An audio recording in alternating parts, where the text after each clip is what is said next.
Hey folks, this is Riker with a Gaming News Wrap-Up video where we discuss the happenings of the week. This week's topics include Riot Games settling one of its lawsuits, a job posting for an unannounced AAA game by Blizzard, some Diablo 2 Resurrected artwork that you may have missed, and more. As always, discussion timestamps can be found in the description below.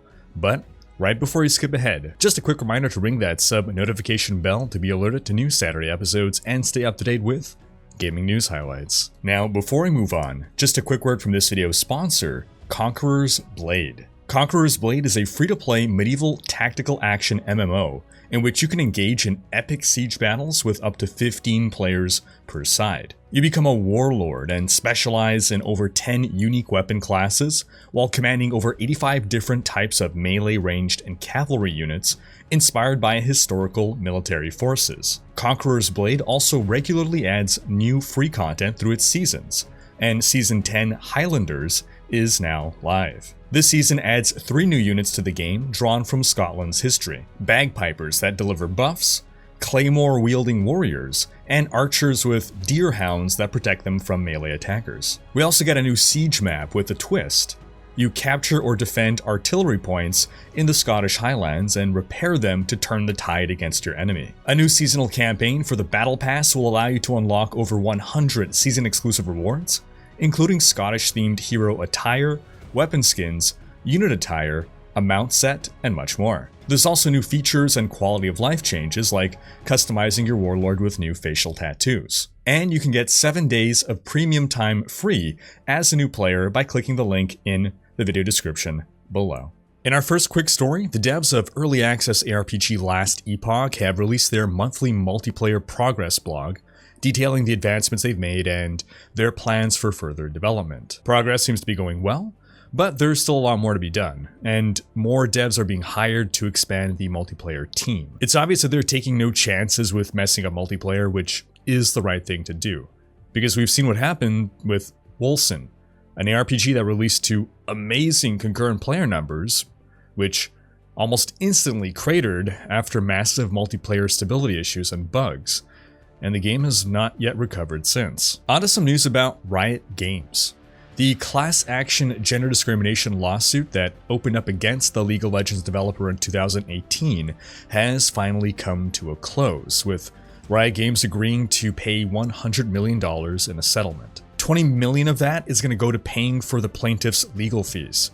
If you ever wonder how come people don't sue big corporations more, yeah, that's the reason. It cost them $20 million to chase this. And now the remaining $80 million will be distributed among the over 2,300 current and former eligible employees. That comes out to roughly $35,000 max per eligible person. Now, important to notice that this is separate from the harassment lawsuit filed in January of 2021, which is still ongoing. Now, while Activision Blizzard's lawsuit has been stealing the headlines for the past, 6 months?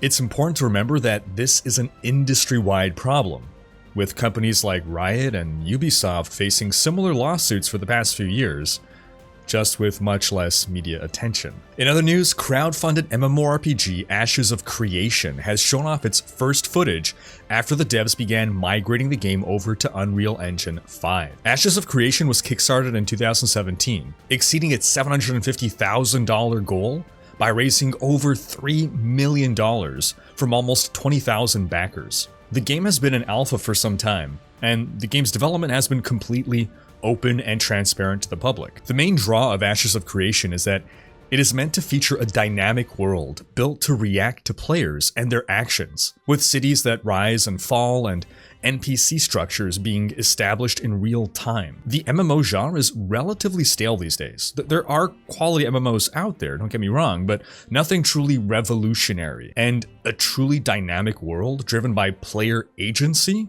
feels like a nice evolution of the genre. In other news, Game Informer got hold of some exclusive footage for Horizon Forbidden West, the upcoming sequel to Horizon Zero Dawn. The footage depicts a fight with the Slitherfang, a giant rattlesnake cobra hybrid with a ton of mechanics that make for an epic encounter. The Slitherfang can fire these pressurized acid streams that are generated by a tank at the base of its throat, and you can disable this attack by firing arrows at the acid tank. The rattle on the Robo Beast's tail fires bolts of lightning, and you can shoot it in the right spot to make the rattle fall off.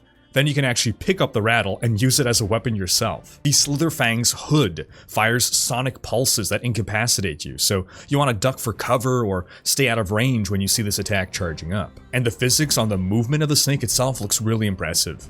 And altogether, the game is shaping up to look like a really solid sequel. In other news, a job listing confirms that Blizzard is working on an unannounced AAA multiplayer game that will feature an open world and, quote, emergent gameplay content. Now, emergent gameplay refers to complex situations that emerge from the interaction of simpler game mechanics or player decisions. As an example, imagine an RPG in which one game mechanic lets you pick up an object in the world, and another lets you throw an object. Another lets two objects collide with each other with realistic physics. Then another lets containers spill their contents if it's knocked over. And another lets oil catch fire if it's exposed to flame. So all these simpler mechanics can result in the situation of you picking up a plate, throwing it at a lantern sitting on a table, the lantern getting knocked over, spilling oil onto the floor under the feet of a nearby guard, then the lantern's flame setting fire to the oil, and the guard catching fire because he's standing in the flaming oil. The job posting, which is for lead content designer, includes as responsibilities creating a cohesive vision for spawning encounters, world events, and environmental storytelling. Another responsibility is to script creatures to create convincing ambient behavior and interesting combat encounters. Ambient behavior refers to what NPCs do when players aren't interacting with them. So, an NPC that just stands and does nothing does not exhibit any ambient behavior, but one that patrols around the city and chases after NPC criminals does. Now, throughout 2021, there have been other Blizzard job postings for a AAA multiplayer game, and while these may not all be for the same game, if they do happen to be, then we're looking at an open-world multiplayer FPS game with RPG mechanics. Could this possibly be the grand return of the StarCraft franchise? Or a new Blizzard IP altogether? We know this can't be Diablo 4 or Overwatch 2. Those are announced titles. Warcraft is unlikely to have an FPS attached to it, and it's unlikely that there are two AAA Overwatch titles in the works simultaneously. Of course, Blizzard is developing mobile games on the side, but those are not AAAs. That really just leaves StarCraft, and we know from insider leaks that a StarCraft shooter was in the works at some point, and canceled in summer of 2019 to redirect resources onto Diablo 4 and Overwatch 2 to get those games out sooner. In Path of Exile news, the devs released a blog post explaining that the next big expansion will release a little later than players may have expected. The current Scourge League will be extended by at least 2 weeks, and the 3.17 expansion is expected to launch in early February, with a livestream announcement taking place about 1 week prior to the expansion's launch, as usual. The reason for the delay? Well, they wanted their employees to be able to take time off for the holidays and return recharged for the year ahead. How dare they? Clearly, the best games are made when devs are miserable, overworked, and on the verge of burnout. We also got word that the experimental hard mode that they've been talking about will begin testing sometime after 3.17's launch. In Diablo news, the franchise celebrated its 25th birthday this week, and Blizzard released a video in celebration of it. Your favorite content creator even makes a brief surprise appearance. Kripparrian, who got the world-first hardcore Diablo kill on Inferno difficulty just 1 month after D3's launch in 2012. And speaking of Diablo 3, the Darkening of Tristram event begins January 4th. This retro event will run throughout January, and it's a loving tribute to Diablo 1. In this event, you can play through a Diablo 1 themed series of levels, complete with retro graphics filter. You can check out my video about the event here with a full walkthrough and a guide on getting all the cosmetics and rewards. In Diablo 2 Resurrected news, back when this remaster released, a number of artists, freelance and internal, began sharing on their online portfolios assets that they had been contracted by Blizzard to create. In a past video, we showcased the original Amazon and Sorceress face models that were outsourced to a freelancer. Now, Redditor Favriel noticed that the same artist, Hossein Diba, also posted the original assassin face model he created for Blizzard. Favriel also found this image of different design concepts for the Act 3 NPC, Natalia, created by Blizzard concept artist Min Fu. As a reminder, this was the original Diablo 2 sprite. These were Min Fu's early concepts, which seemed to match the sprite quite closely. Here are some of her other concepts where she expressed more creative freedom in trying out different things. And here's the concept that was ultimately chosen to become the in-game model. And as we close things out here, I'll wish you all a happy new year, lots of health and joy, because that's gonna wrap up this week's video. But do be sure to have checked out last week's video in which we discussed some of the sneakier things squeezed into the Diablo 4 update that you may have missed. Thanks for watching. Special thanks to my Twitch, Patreon, and YouTube supporters for making these videos possible.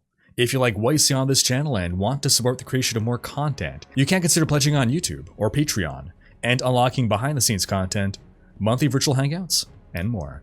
If you enjoyed this video, please share it. Check out these other videos, and subscribe to join Riker's Raiders for more gaming content.